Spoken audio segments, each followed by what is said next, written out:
The rain fell in heavy sheets.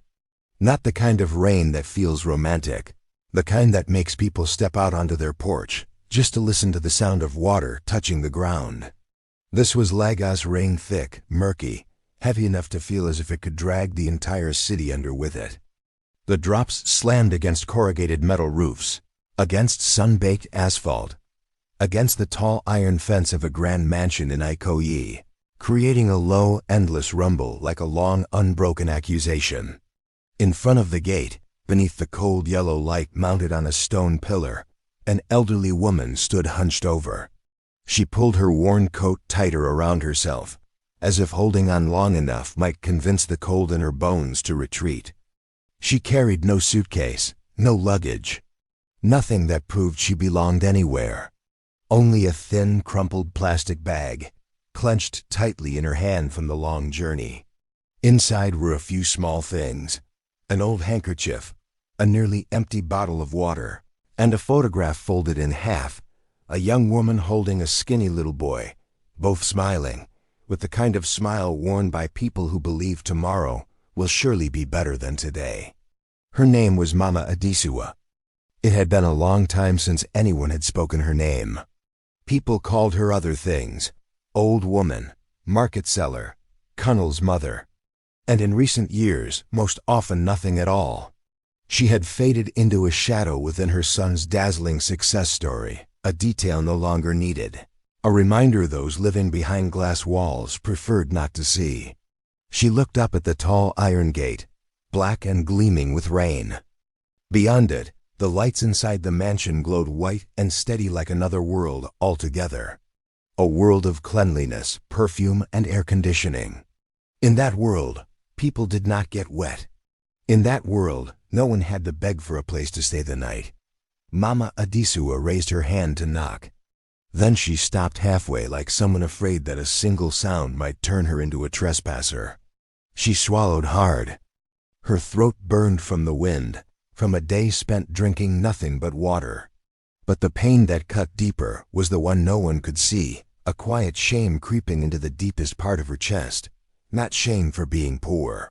She had been poor her whole life and had never felt humiliated by it. She was ashamed because she was standing at her own son's gate like a stranger. She reminded herself, "Adesewa, this is your child. You gave birth to him. You carried him through rains like this, shielded him with your own body." But no reminder, no matter how true, could stop her heart from trembling. Memories drifted through her mind like rain blown sideways by the wind. When Kunle was small, it had rained like this too.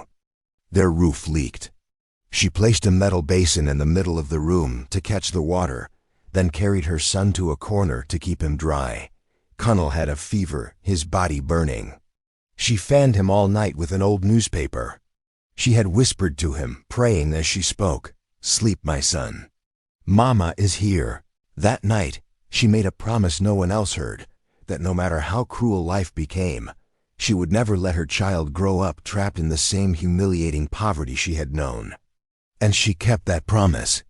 She sold her small market stall when Kunle was accepted into school. She pawned her old wedding ring to buy his books. There were days she ate once so he could eat twice. Weeks when she pretended to have a stomachache so she wouldn't have to explain why the pot held nothing but water. She did all of it so that one day, her son could stand tall before the world, and Kunle did stand tall. Just not in front of his mother. A soft click broke the rain. The electronic lock disengaged. Mama Adesewa flinched, as if she hadn't earned the right to that sound. She instinctively stepped back, her wet plastic sandals slipping on the concrete. The iron gate opened slightly. A tall security guard stepped out first. His raincoat was jet black. Under the light, rain streaked down his face like cold lines drawn with purpose. He looked at her with the expression of a man who had been clearly instructed. This is not a guest. Then her son appeared. Kunle Adeyemi. He stepped forward as if the rain did not exist, hair perfectly styled, an expensive suit fitted to his shoulders, a watch gleaming on his wrist under the light. Warmth and perfume radiated from him, cruelly opposed to the cold clinging to his mother's skin. Kunle looked exactly like the photos online. Powerful, polished, successful. A young Nigerian real estate billionaire. The man featured in headlines reading, "From nothing to everything." No one ever wrote that the nothing had once been a mother. Mama Adesewa looked up. For a split second, something crossed Kunle's face: discomfort, fear, or a shame he failed to hide in time. But it vanished immediately, replaced by a practiced coldness, like drawing a heavy curtain across a window. He looked at his mother. No embrace. No greeting. No, "Are you cold?" No, "Why are you here so late?" Just one sentence, dropping between the sound of rain. "You can't stay here." Mama Adesewa thought she must have misheard. She blinked, rain running into her eyes. She had to look again to be sure this was really Kunle, the boy who once cried if she stayed too long at the market, who clutched her clothes and begged, "Don't go, Mama." Now he spoke to her like someone who had come to the wrong house. She tried to smile, the smile mothers used to soften everything, to make the burden lighter for their children. "Just for one night," she said softly, her voice rough with cold. "The rain is too heavy." She wanted to add that she had nowhere else to go, that her last relative had told her not to come back, that she had walked so long her legs had gone numb, that she had repeated to herself hundreds of times along the road that her son would never leave her standing in the rain. But she didn't get the chance. Kunle did not step closer. He kept his distance, as if protecting the cleanliness of his shoes. His eyes darted quickly around the gate, afraid someone might see this scene. Afraid of neighbors, afraid of cameras, afraid of the truth itself. In that look, Mama Adesewa understood something more painful than the cold rain. Her son was not afraid she would get wet. He was afraid she existed. Kunle turned to the guard. His voice was smooth, decisive, the voice of a man accustomed to being obeyed. "Close the gate." Mama Adesewa opened her mouth. "Kunle," slipped out like half a breath. She wanted to say, "I only need a corner of the porch." To say, "I won't disturb anyone." To say, "I once shielded you from the rain, can you shield me for just one night?" But the gate did not wait. It slowly closed, the iron panels sliding together with a heavy sound. Kunle's figure was cut in half by the narrowing gap. The light from inside the mansion retreated like a dream being pulled away. Mama Adesewa stood still. She didn't chase after him. She didn't scream. She simply watched like someone watching something die. The iron gate shut completely. Metal rang out, like a final period at the end of a sentence. Kunle was not born into wealth. No one looking at the man in a tailored suit today could imagine the nights he once spent curled up on a cold concrete floor, inside a cramped rented room on the outskirts of Lagos. When it rained, water seeped in through the cracks of a rotting wooden door, and he would place his old sandals under his head just to keep his hair dry. Some mornings he woke with an aching back and an empty stomach, yet still forced himself to stand, dust off his clothes, and tell himself, "I have to keep going." Kunle once sold bottled water by the roadside. A blue plastic cooler, a few ice-cold bottles tied in nylon bags. His hoarse voice calling out over the roar of traffic. Some days he sold everything. Some days nothing at all. Some days the police chased him off for occupying the sidewalk, and he ran until he twisted his ankle. But Kunle didn't cry. He swallowed it all, just like he swallowed hunger. He had been thrown out by a landlord for failing to pay rent. That night, he sat on the ground outside his former room, watching the door being locked, his belongings tossed out like trash. He didn't know where to go. He only knew to make one phone call. Mama. On the other end of the line, Mama Adesewa didn't ask many questions. She only said, "Where are you?" "Don't be afraid. I'm coming." The one who always stood behind him was his mother. Mama Adesewa had never had much money. She survived on a small food stall at the local market. Every day she rose before dawn, carrying her goods on foot over a long distance. Her hands were rough, her back bent with years. But never, not once, did she complain in front of her son. When Kunle said he wanted to continue his education, She didn't ask, "Where will the money come from?" When Kunle said he wanted to start a business, she didn't ask, "Are you sure?" She asked only one thing, "What do you need me to do?" She sold the family's only piece of land, a small dry plot where generations of ancestors were buried, so Kunle could pay his school fees. The day she signed the papers, her hands trembled. Not because she would miss the land, but because she knew she was cutting off her own last escape. Still, when she saw the light in her son's eyes, she signed without hesitation. She signed loan documents in her own name when Kunle needed capital. She didn't read the terms carefully. She didn't fully understand the endless numbers. She knew only this: if Kunle failed, they would come for her, and she was ready. She used her own name as collateral when Kunle had nothing but a handwritten plan and faith in himself. Many nights she sat alone in a dark room, listening to traffic outside, wondering, if my son falls, will I be strong enough to catch him? Yet she did it anyway, because she was his mother. Kunle knew all of this. At least, he once did. In the early years, when he first began earning money, Kunle still kept his mother close. He rented a small room for her. He bought her a better chair for her market stall. Every phone call still ended with a sincere, "Mama, have you eaten?" But money has a strange habit. It changes the volume of the world. As Kunle grew wealthy, when his name appeared in meetings, when his business cards grew thicker, when people began standing up to shake his hand, everything around him became brighter and harsher. There were parties, expensive dresses, conversations about image, branding, and status. And then, Kunle began to hide his mother. At first, it seemed accidental. "This time, Mama, don't come just business people. I'll take you out another day. Today is too rushed." Then it became deliberate. He stopped inviting her to events. Not because there was no space, but because he didn't want to explain why his mother wore an old dress among glittering gowns. He didn't want to see curious looks, pity, or worse, judgment.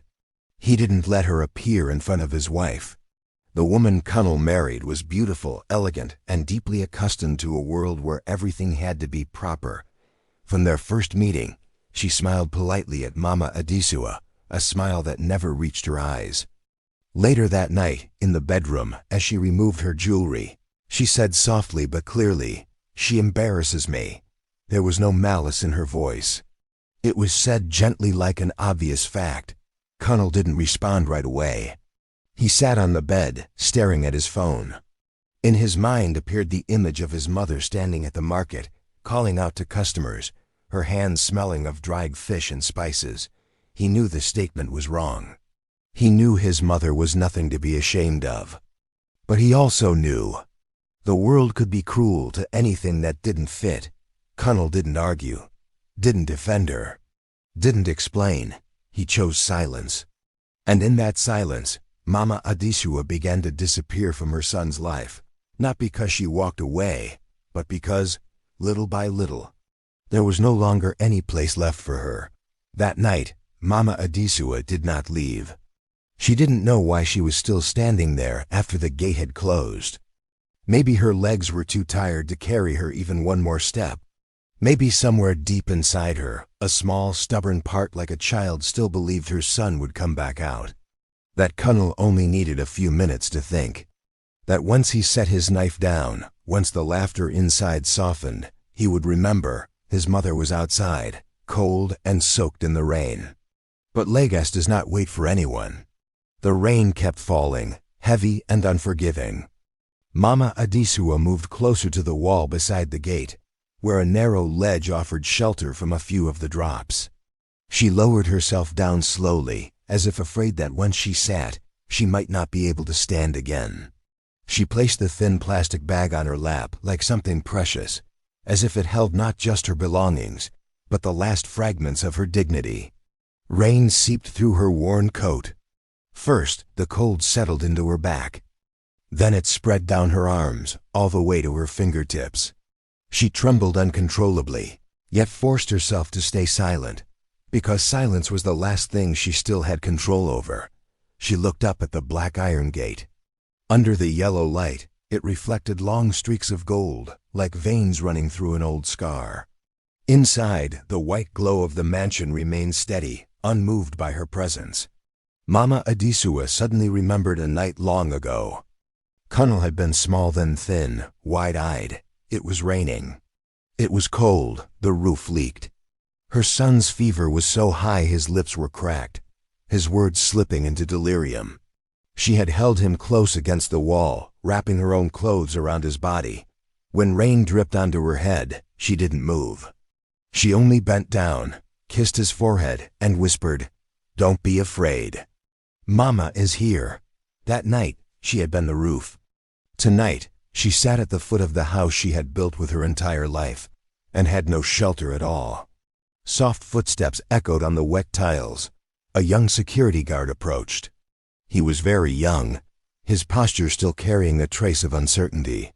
His thin raincoat clung to him, his hair soaked flat against his head. But in his eyes was something different, hesitation, compassion, as if he still knew what it meant to hurt when others hurt. He stopped a few steps away, careful not to startle her. "Ma'am." His voice was low, nearly swallowed by the rain. "Do you need help?" Mama Adesewa looked up. In his face, she saw something familiar, not because he resembled Kunle, but because he resembled the poor people she had known her whole life, those who had little, yet still had heart. She wanted to say yes, wanted to ask for a cup of hot water, wanted to beg for a place under the porch, just for a while. But then she looked back at the gate. She remembered Kunle's command. She understood that the world inside that mansion had its own rules, and she knew if she accepted help, this young guard might lose his job. She shook her head gently. "It's all right," she said hoarsely. "I'm used to it." The words were light as air, but heavy as stone. The young guard stood there for a few seconds. He opened his mouth as if to say something, then stopped. Finally, he quietly removed the thin scarf from his neck, the fabric useless against Lagos rain, yet the warmest thing he could offer, and placed it beside her. "Please, take it," he said. I don't want you to be too cold." Mama Adesewa looked at the scarf. She didn't pick it up right away. Not out of pride, but because she was afraid she would cry. And if she cried, she wouldn't be able to stop. She only nodded, eyes lowered. The young guard turned and walked away quickly, as if afraid someone might see. But before disappearing into the guardhouse, he glanced back at her once more, his look like an apology offered on behalf of a world that had forgotten how to be kind. Mama Adesewa sat alone. Rain fell onto her hair, ran down her face, mixing with tears she tried to swallow back inside. She didn't cry out loud. She only breathed. Each breath felt like a small knife cutting into her chest. She wondered not why Kunle was rich, but why, once he became rich, he felt his mother was something to be hidden. She wondered if one day he would remember her the way one remembers a bridge that carried them across a river. But once people reach the other side, they rarely turn back to look at the bridge.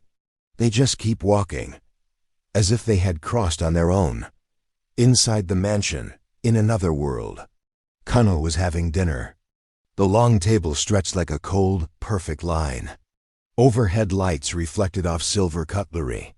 The food was arranged so beautifully it seemed meant to be admired, not eaten.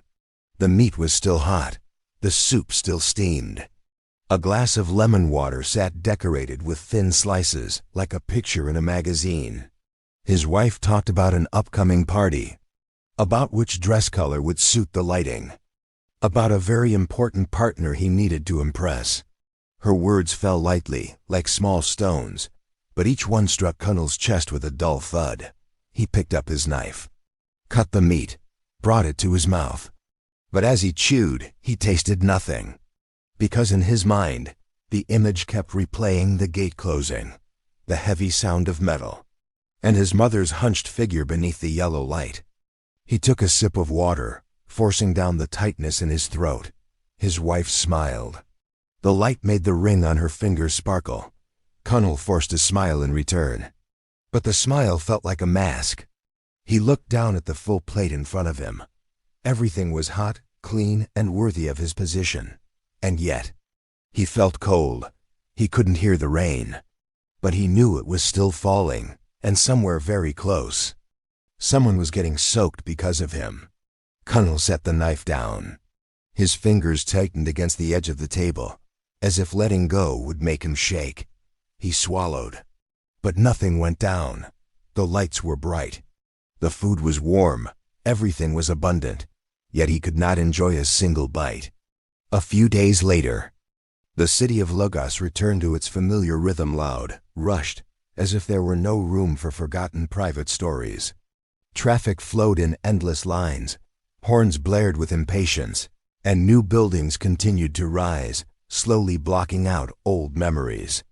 In the heart of the city, inside a law office on a high floor of an aging high-rise, Mr. Ogun sat alone at his desk. He was old. His thinning gray hair showed clearly under the fluorescent lights. Thick framed glasses rested low on the bridge of his nose. Hands that had signed thousands of contracts now trembled slightly as he turned each page, not from weakness, but from age reminding him that everything has limits. Mr. Ogun no longer handled many major cases, but this project was different. A multi-million-dollar real estate complex. Kunle Adesewa's name appeared repeatedly throughout the documents. The media called it an iconic development. The banks called it a golden opportunity. And to him, it was simply a stack of papers that needed to be read carefully. He had practiced law too long to trust appearances. Mr. Ogun opened the land ownership file, the kind younger lawyers skim through, but older ones read line by line. He was used to seeing familiar names, familiar companies, the signatures of Lagos's wealthy elite. And then he stopped. Not because of a wrong number, not because of an unusual clause, but because of a name. Adesewa Adeyemi. Mr. Ogun frowned. The room was so quiet he could hear the steady hum of the air conditioner. He leaned closer, as if distance might make the name disappear. But it didn't. It remained there clear, calm, as if it had never caused trouble for anyone. He repeated the name silently. Adesewa Adeyemi. A memory opened like an old door pushed by the wind. Many years ago. In this very office, when the walls were newer, when his hair was not yet so gray, a woman had once sat in the chair across from him. She wore a simple dress, pale in color, completely out of place among the glass and polished wood. She sat very straight, hands resting on her lap, though her shoulders trembled slightly, as if she were struggling to stay balanced before a decision too heavy to carry. She didn't speak much. She didn't ask about clauses. She didn't negotiate. She didn't bargain. She only listened. Mr. Ogun remembered her eyes clearly that day, red, but not from crying in front of him. They were the eyes of someone who had already cried enough before entering the room. Tired eyes, yet determined, as if she had accepted that she would lose something, and only wanted to lose it with dignity. That day, he had placed a stack of papers in front of her. He remembered explaining slowly, as was his duty as a lawyer, "You understand that if you sign here, you will no longer own this land. Everything will be registered under the project." The woman nodded. He continued, "And if the project fails, the legal responsibility could still come back to you." She nodded again. Mr. Ogun was used to people signing documents for their own benefit, but this woman was different. There was no ambition in her eyes, no calculation. Only one thing, one name she mentioned only once during the entire meeting, Kunle. When he asked again, just to be certain she understood the consequences, his voice had slowed. "Are you sure?" It wasn't a legal question. It was a human one. The woman was silent for a long time. She looked down at the table, at her calloused hands. A single drop fell. He couldn't tell whether it was a tear or simply sweat from the tension. Then she lifted her head and looked directly at him. Her voice was quiet, but steady. "Give my son a chance. Not give me a chance. Not give my family a chance. But my son." Mr. Ogun hadn't said anything after that. He remembered nodding, not because the terms were acceptable, but because he understood that some signatures are not made with a hand, but with an entire lifetime behind them. The memory faded like thin smoke. Mr. Ogun returned to the present. The name Adesewa Ademi still lay there, silent like a fragile thread tying the past to the present. He sat up straighter, removed his glasses, and rubbed the bridge of his nose. In his long career, he had seen many people rise and fall, but he had never forgotten those who stood quietly behind them, the ones history never names, though every success passes through them. He turned the next page, then another. And the more he read, the more certain he became of one thing. This project had never fully belonged to Kunle. Mr. Ogun closed the file, resting his hand on the cover as if touching something delicate. Outside the window, Lagos remained loud and indifferent. But in this small room, an old name had been awakened, and with it, a truth not everyone was ready to face. He leaned back in his chair and sighed softly. And just like many years before, he heard that voice again in his mind, the voice of a mother who had placed her entire life into a single sentence. "Give my son a chance." The lawyer came to find Mama Adesewa on a gray Lagos afternoon, when the clouds hung so low they seemed to press down on the city. He passed through crowded streets, through car horns, street vendors shouting, people arguing over a parking space, every sound of a city that never stops long enough to feel sorry for anyone. But the deeper he turned into the narrow alleys, the thinner the noise became, as if the world itself knew this place was not meant for celebration. The church was so small that anyone not paying attention would walk right past it. A white wall with peeling paint, an old wooden cross resting on the roof, a metal door that creaked every time it opened, no stained glass, no marble floors, no elegance meant to be seen, only the scent of burning candles, damp wood, and a stillness that softened the heart without asking permission. Mr. Ogun stepped inside, carrying his heavy leather briefcase. That briefcase had passed through cold boardrooms, multi-million-dollar negotiations, polished handshakes. But today, it looked out of place like an object from another world. At the back of the church, Mama Adesewa was sitting. She sat near the rear wall, where a weak strip of light slipped in through a narrow window. In front of her were a plastic bucket and an old cloth. She was wiping down the long wooden benches, slowly, carefully, as if cleaning them well enough might earn her a little mercy from God, or at least ease the feeling that she had become unnecessary in her own child's story. She had grown noticeably thinner, her shoulders folded inward beneath her worn coat. Her hands, calloused from a lifetime of work, now carried small cracks from cold water and cheap soap. But what made Mr. Ogun stop wasn't her poverty, it was her silence. Not the silence of resignation, but the silence of someone who had already cried enough in places no one could see. Mama Adesewa looked up when she heard footsteps. She studied him for a moment, then gave a small nod, as if she had always known that one day someone would come for her with papers. "Lawyer," she said softly.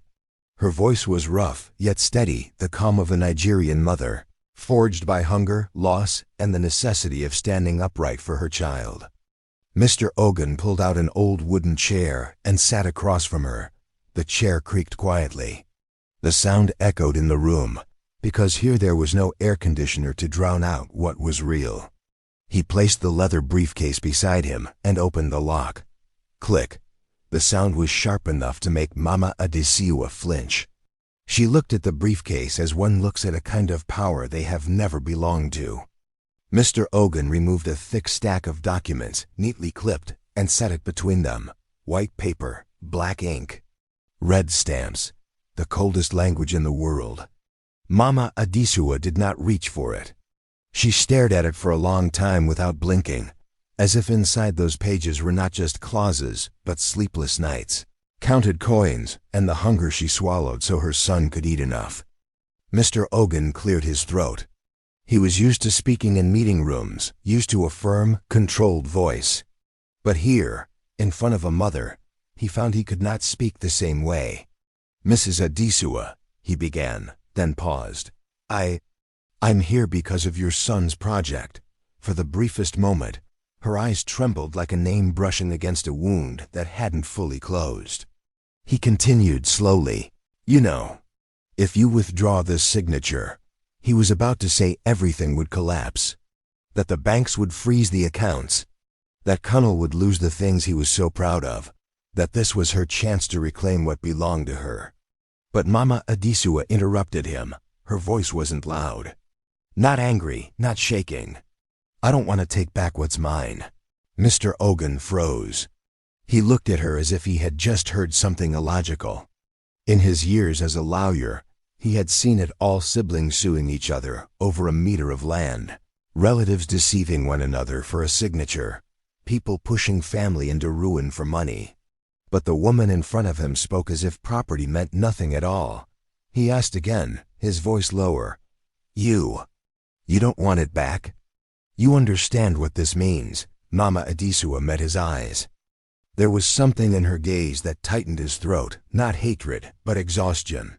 The exhaustion of someone who has held up a falling tree for too long, arms numb, yet still standing because she believes if she lets go, it will fall on her child.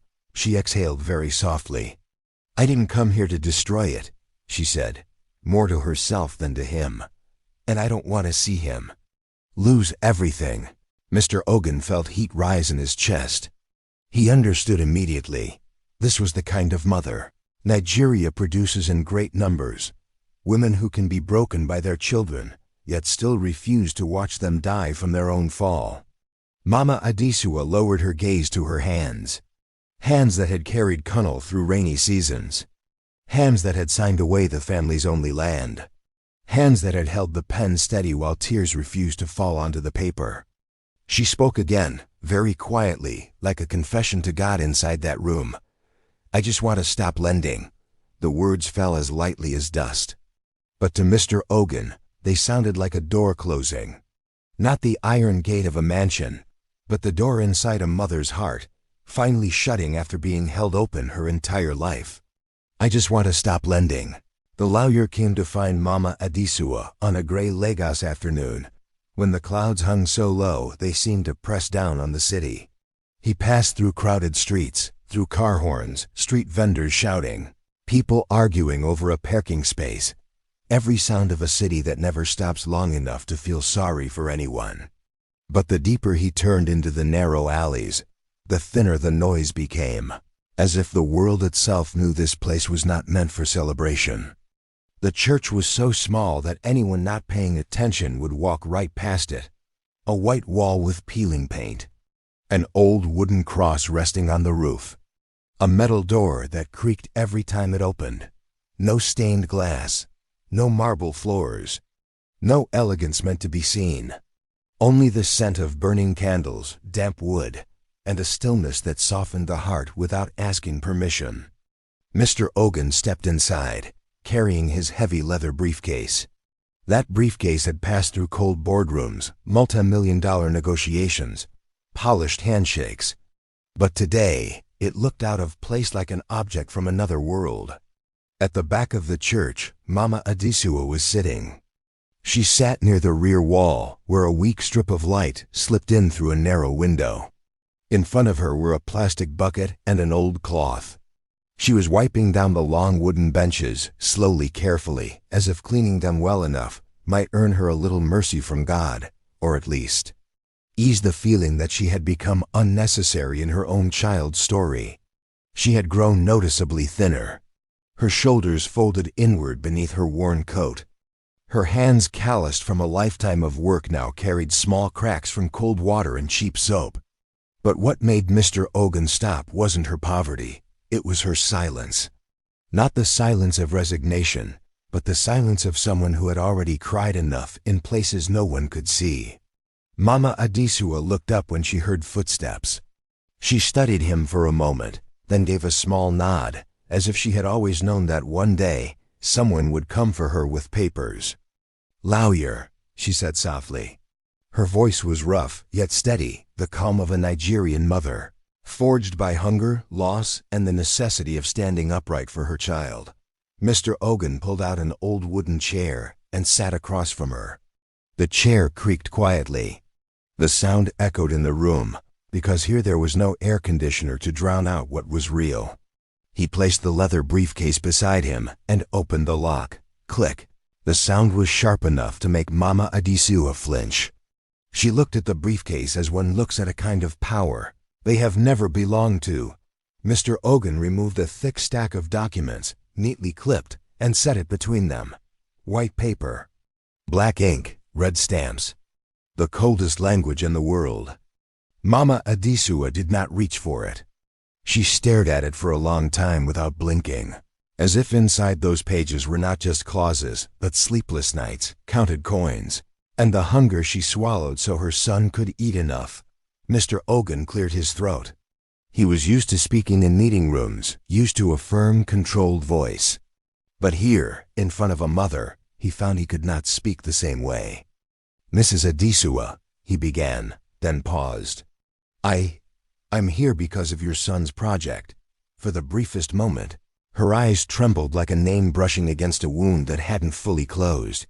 He continued slowly, "You know, if you withdraw this signature," he was about to say everything would collapse, that the banks would freeze the accounts, that Kunle would lose the things he was so proud of, that this was her chance to reclaim what belonged to her.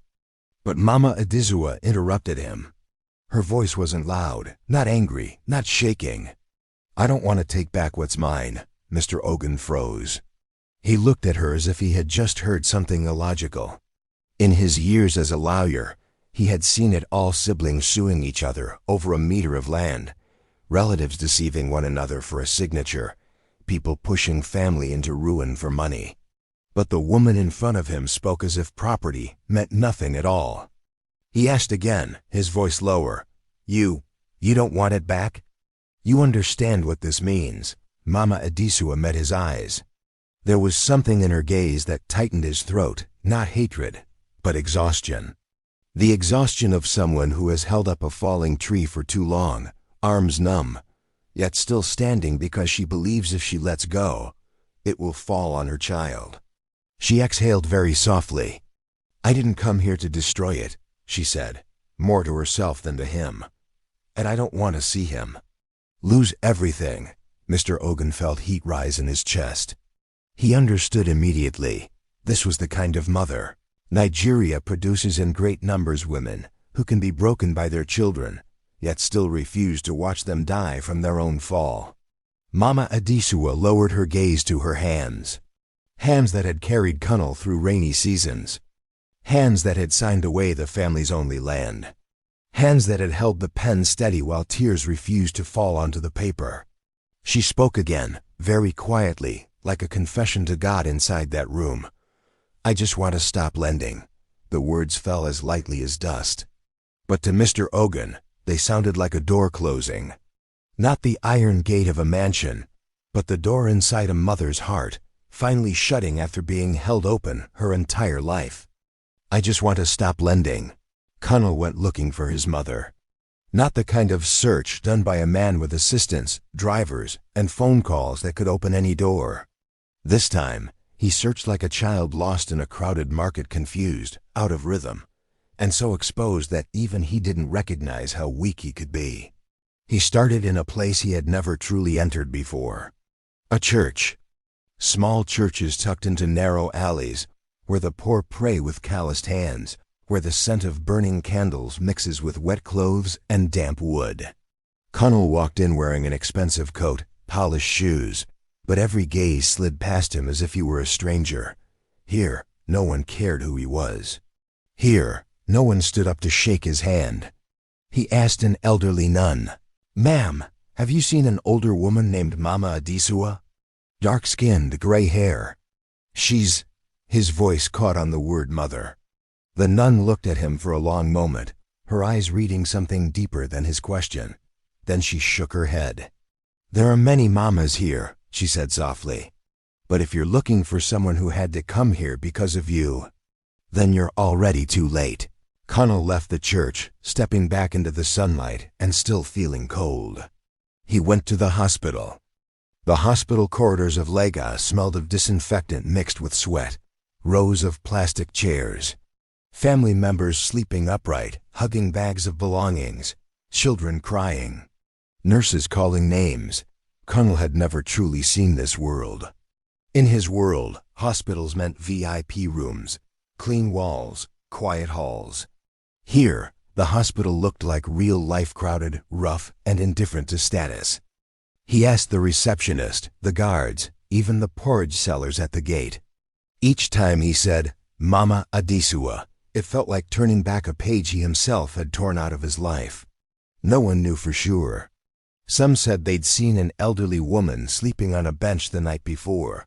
Some said she had left. Others shrugged. In Lagos, people come and disappear every day. Kunle began to lose patience, not with them, but with his own helplessness.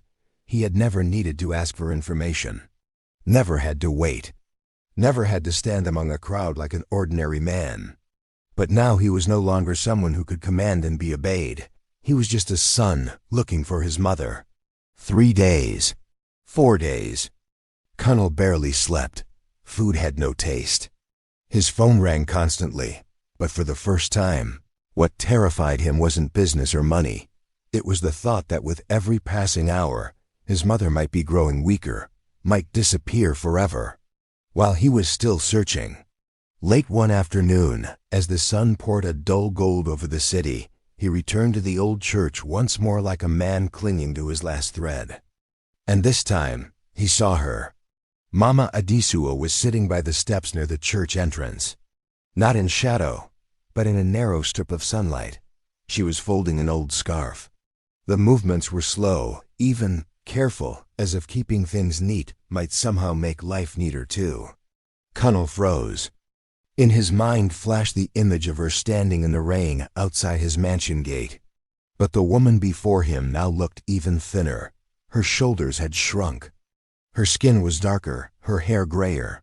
As if the past few days had taken from her what years had not. Kunle stepped forward. "Mom." The word fell from his mouth like something heavy. He hadn't called her that in a long time, not because he had forgotten the word, but because he had grown used to calling other things. Partners, projects, contracts. Mama Adesewa looked up. Her eyes met his calm in a way that hurt. No outburst, no tears. No question of why. Just a look from someone who had waited until she was tired, and now had nothing left but acceptance. Kunle dropped to his knees on the cold stone floor. Not the kind of kneeling done by ritual, but by instinct, when the body can no longer carry what the chest is holding. "Mom, I'm sorry." His voice broke. A billionaire, a man who had once stood on stages delivering lines that drew applause, now spoke 2 simple words like a child. Mama Adesewa did not reach out to lift him, did not stroke his hair, did not embrace him. She only looked at him like someone she had once known, but who had become a different version altogether. "I'm not angry with you." The words did not ease Kunle's pain. They hurt more, because anger still means someone wants to hold on, still wants to fight, still wants to keep you. But these words sounded like they came from someone who had let go a long time ago. Kunle looked up, tears spilling before he could wipe them away. He wanted to say, "I'll fix it." Wanted to say, "I'll take you home." Wanted to say, "I'll start everything over." But Mama Adesewa stepped back, just 1 step, not far. But the distance opened like an ocean. She spoke very softly, not to shame him, but as if sharing the truth she had learned with her own heart. There are apologies that come after people have already learned how to live without them. The mansion was repossessed. There was no explosion. No police breaking down doors like in the movies. Just a brutally hot Lagos morning. A sky cruelly blue, and a thick envelope handed over in silence. A red seal sat on the paper like dried blood, quiet, undeniable. Kunle Adesewa stood in the vast living room where glasses had once clinked and congratulations echoed. The expensive painting still hung on the walls. The sofa was still soft. The air conditioner still blew cold air. Yet everything suddenly felt meaningless, like a stage after the audience has gone home. He read every line, slowly, rigidly, not because he didn't understand, but because his mind was desperately searching for a crack some way out. This time, there was none. No money left to buy time. No words left to bend reality. Only the truth. This house no longer belonged to him. A moving truck arrived. Men carried boxes, labeled them, packed them away. They were polite. They didn't smile. They worked as if clearing out an office, not dismantling a life. With every item lifted, Kunle felt as if a piece of his body was being removed, not with bleeding pain, but with the pain of humiliation. Because he understood, what he was losing was more than brick and stone. He was losing his position, losing admiring eyes, losing the false safety of a man who believed he could not be touched. Outside, hot wind moved through the decorative trees. The water in the swimming pool still rippled, unaware that its owner had just lost his sky. Kunle walked toward the gate. The old iron gate, the one that once opened for him like a king, now opened slowly, like a sentence being passed. It opened again, but this time Kunle stood outside. He had no key, no access code. No guard bowing, saying, "Good morning, sir." No one speaking his name with reverence. Only him standing under the sun, staring inside at a past he could no longer return to. On the other side of the gate, Mama Adesewa appeared. She wore nothing luxurious, no jewelry, no entourage. Just a worn coat, neatly kept, and the calm eyes of someone who had walked through enough storms to no longer fear the wind. She moved slowly. Each step felt like a prayer. Kunle looked at her, his throat tightening. He wanted to say, "Mama, please don't." Wanted to say, "Give me another chance." Wanted to say, "I understand now." But he had said things too late too many times. Mama Adesewa stopped at the gate. Sunlight fell across her cheek, revealing deep lines not carved by age alone, but by years of carrying an entire family, an entire dream that was never hers. Kunle stepped forward slightly, instinctively, like the child he once was reaching for the hem of his mother's clothes. "Mama," he whispered, his voice breaking. Mama Adesewa looked at him. No anger, no contempt, no triumph, just a look. And in that look, Kunle heard everything that didn't need words. The missing meals, the leaking roof on rainy nights, the trembling signatures, and the gate that closed that day. She walked through the gate. She didn't run. She didn't pause. She didn't look back. Kunle stood frozen, like a forgotten statue. He watched his mother's figure move farther away, a small figure, yet upright, straighter than any building he had ever constructed. And then he understood something that made his heart collapse. Some mothers don't need revenge. The moment they stop lifting you, you fall, fade to black. Final text appears slowly, like a gentle indictment.